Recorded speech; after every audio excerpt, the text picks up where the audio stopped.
There have been some good and some bad surprise performers in the Craftsman Truck Series this season, and Joe Gibbs is sending reinforcements to his grandson Ty.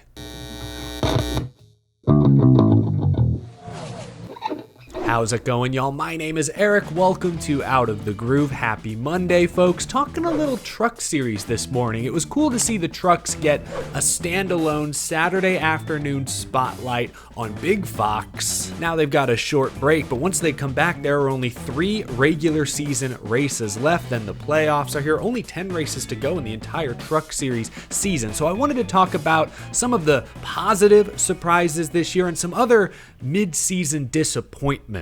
One positive thing was the crowd at Lime Rock Park. Estimates of over 20,000 fans there Saturday for a Craftsman Truck ARCA doubleheader. Pretty cool. I wasn't too familiar with the track, but it looked like a very nice, racy road course. Although Corey Heim, the race leaders, were able to open up massive gaps. I kind of agree with reporter Matt Weaver's point here that there's a pretty great short track not too far away, Stafford Motor Speedway, also in Connecticut. Modifieds race there, the SRX race there a couple times in recent years. Truck Series and short tracks might be the best short track product of the 3 main NASCAR series currently. So while Lime Rock was cool, would love to see that on the schedule from time to time. I also would love to see some of those up-to-date, popular, regional short tracks share some of that spotlight. I think would be a more action-packed wheel-to-wheel race. But let's talk good and let's talk bad. We'll start with the bad.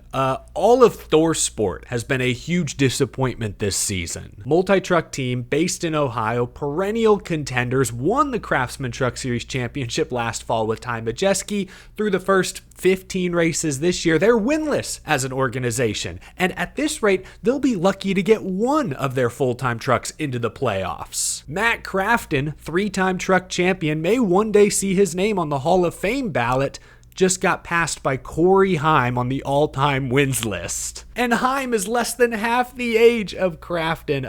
Thor Sport has been a massive disappointment this year. I know Ram, re-entering the sport, said they don't have any dates to the prom just yet. Maybe Thor Sport would be game for yet another manufacturer swap. Inject some life, some juice into this once formidable truck series organization. Thor Sport, been a disappointment to start the year. On the positive end, though, I'll say Lane Riggs. Young driver, Front Row Motorsports. We saw some flashes of speed towards the end of last season, but this year, Front Row, you didn't really know what to expect. And honestly, with how fast he's been, 3rd in points with only 1 win is actually a little disappointing. So that tells you they've had tremendous speed. He's ruffled some feathers along the way, has not been shy about making contact with contenders. We all knew Corey Heim was going to be the guy to beat this year, but I wasn't sure Lane Riggs would be the only other truck remotely in his zip code. Shoot, maybe it was a technicality on a restart, but Lane was the driver who ended Heim's perfect game Saturday at Lime Rock, leading 1 singular lap. So Lane Riggs, I would consider him a positive surprise. A negative surprise, and maybe some will say this isn't much of a surprise, but I was hoping for at least a small step forward from Tony Breidinger. Breidinger? I still don't know exactly how you pronounce that G. I know she's a Truck Series rookie, so expectations were limited, but we saw her numbers regress in ARCA year 1 to year 2. I was hoping for a spark this season. I see today that Tony has yet another blue chip sponsor coming on board. This time it's Dave & Buster's. It's awesome that she's getting these alternative brands involved in NASCAR, exposed to stock car racing in any way, shape, or form. But all the money must be going to her production team and her social media because it's not contributing to any speed on the racetrack. She is currently second to last in points among full-time drivers, only ahead of Frankie Muniz, who is an actor first, has been shooting Malcolm in the Middle reboots this entire season. I know not all team cars are exactly equal, but when your teammate is having a historically great season, you can't be damn near dead last in points. So I've been a bit disappointed. I thought Tony Breidinger would take at least a small step forward this season. On track, she has not.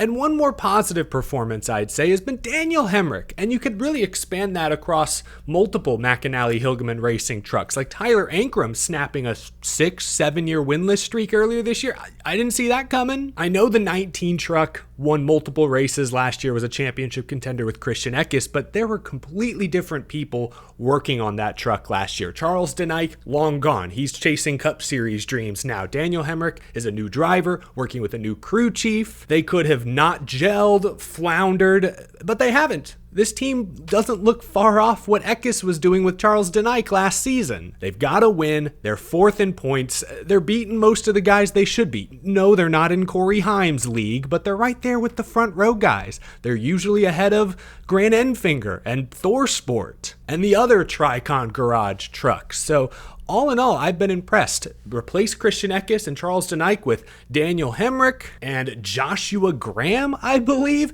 And they've hardly missed a beat. Maybe not quite as good as Eckes Denike were last year, but close. In the same ballpark, at least. So I've been pleasantly surprised. We know Daniel Hemrick is a Xfinity Series champion, so when we look ahead to the playoffs, the Championship 4 could be a sneaky veteran pick. It was great to see the Craftsman Truck Series get that spotlight this past Saturday, not only at Lime Rock Park, but also on big Fox network television. My friends at Fox Sports want me to remind you all that the final 10 races of the Truck Series season, including the entirety of the playoffs, will be broadcast on FS1. Race fans are some of the most die-hard fans in all the world. Fox and FS1 carry every single Craftsman Truck Series race, every IndyCar race this season. And of course, next year, their Cup Series coverage will kick off with the Clash and the Daytona 500 in February. I know it can be complicated with racing spread across so many different platforms and channels now, but Fox, FS1, and other pay TV channels as part of a live pay TV provider's lineup provide the most widespread coverage. All sports don't live on just one network, but with a pay TV subscription, you'll have access to every Truck Series race, IndyCar race, and the rest of this Cup Series season. You don't want to miss a lap of wheel-to-wheel action this season, so head to watchfoxsports.com/trucks. Link is down in the description as well to find a pay TV provider in your market. Before we wrap up with this Truck Series conversation, I began to talk championship picks a moment ago. This is a great break in the action, an opportunity to look ahead. 3 regular season races left, then the 7-race Truck Series playoffs. My championship 4 right now obviously have to include Corey Haim. He's collected 4 times the playoff points of the next best guy.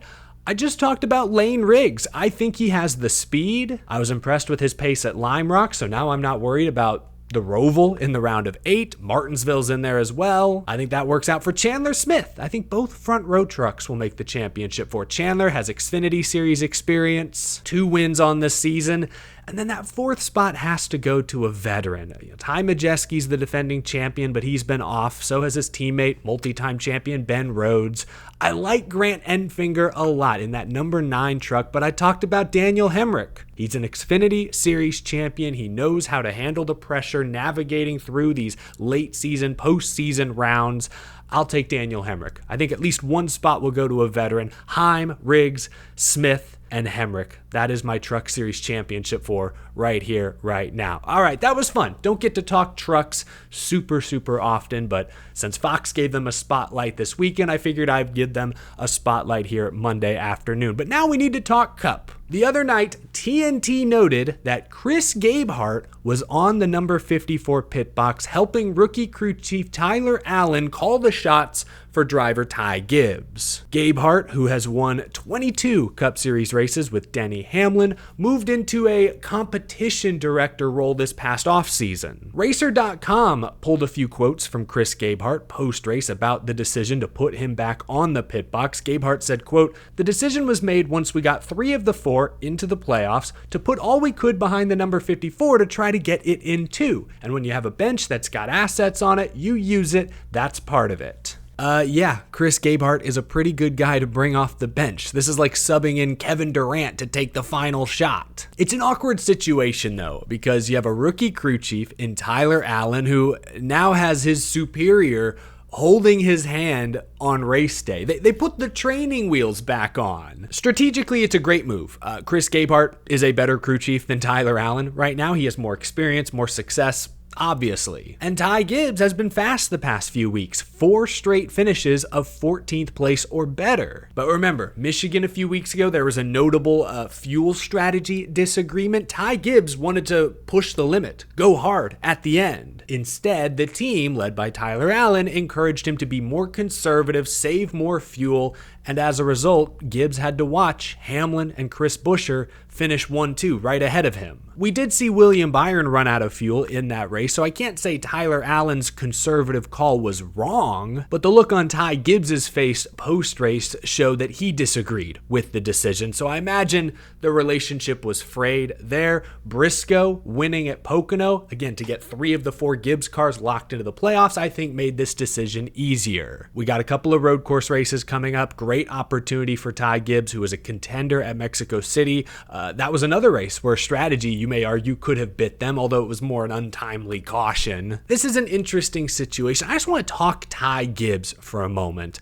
I want to see him have fun. I know he's dealt with criticism in the past and tragedy, obviously, a couple years ago, but this series is a grind. 38 weeks, no breaks, no time to dwell on past mistakes or enjoy moral victories. It's week after week, a new challenge. And Ty Gibbs is a really young dude, 22 years old, with a new young crew chief this year, trying to navigate this difficult sport. From the outside looking in, it doesn't seem like Ty Gibbs is having a lot of fun. And I get it. All of his teammates have wins. Even the new guy, Chase Briscoe. Ty right now for his career is sitting at an 0 for 105. Now we talk about hot seats. Ty obviously has a much longer leash than, say, a Chase Briscoe or a Daniel Suarez, drivers who we say need to win to keep their jobs, to keep getting opportunities. Ty Gibbs, his name is on the building. I don't think Joe Gibbs is looking to replace 22-year-old Ty Gibbs anytime soon. But hopefully he can start to find some success. Hopefully Chris Gabehart can put this team in a good position strategically, especially these next 2 weeks. I know he's been bottom 3rd in the series in points all year, but Ty has a real good shot to win his way into the playoffs. He's finished 3rd and 9th at Chicago the last 2 years. He's qualified top 10 both races at Sonoma. He led 27 laps the other week at Mexico City. Great opportunity. Hopefully Gabehart unlocks the best we've seen from Ty Gibbs. Even though the speed has been better lately, it still doesn't feel like Ty Gibbs is having a lot of fun. He doesn't sound happy with the results. Now his crew chief Tyler Allen's going to have to put his ego to the side, accept some help from Chris Gabehart. But maybe this is the new mixture that will help this race team break through in the next few weeks. Pretty interesting though. It's like he has a crew chief and a co-crew chief.